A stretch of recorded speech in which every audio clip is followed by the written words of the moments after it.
నేను మిమ్మల్ని కోరేది, ప్రజలు మనకు అధికారం ఇచ్చారు.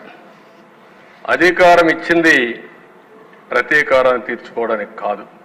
మళ్ళీ మళ్ళీ చెప్తున్నా, ఎమ్మెల్యేలు అవుతారని మనకు అనిపిస్తుంది. ఇన్ని రోజులు వాడు వేధించాడు, నా కార్యకర్తలు ఆనందంగా ఉంటారు, నేను కూడా వేధిస్తే నా కార్యకర్తలు తృప్తి పడతారనుకుంటారు. కానీ అది మాత్రం చేయొద్దండి.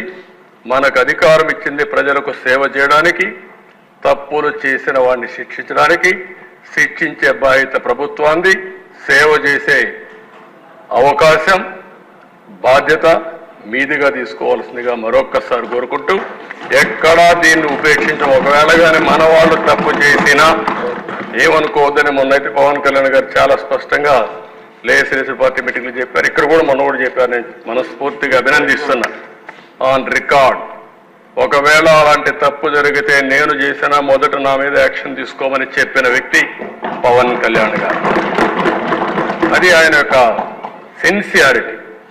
కాబట్టి మన మీద ఈరోజు అపోజిషన్ లేదు కాబట్టి మనం ఏదో మాట్లాడుకుంటే ఎవరు రీచ్ చేయలేదు అనుకుంటున్నాం. కానీ మనం చేసే ప్రతి పని 5 కోట్ల మంది అనుక్షణం నిరీక్షణ చేస్తున్నారు, వాచ్ చేస్తున్నారు. నేనేం మాట్లాడుతున్నాను, మీరేం మాట్లాడుతున్నారు, నా బాడీ లాంగ్వేజ్ ఎట్టుంది, అన్నీ కూడా ప్రజలు వాచ్ చేస్తారు, వాళ్ళే నిర్ణయిస్తారు. దయచేసి మీరు గుర్తుపెట్టుకోవాలి, మనం జవాబుదారీతనం ఈ హౌస్ 5 కోట్ల ప్రజలకి. అది గుర్తుపెట్టుకోవాలి. అందరం కూడా ఆ బాధ్యత ప్రవర్తించమని మరొకసారి కోరుకుంటూ, మరీ కోరుతున్నా, రేపటి నుంచి 0 incidents in Andhra Pradesh from our side.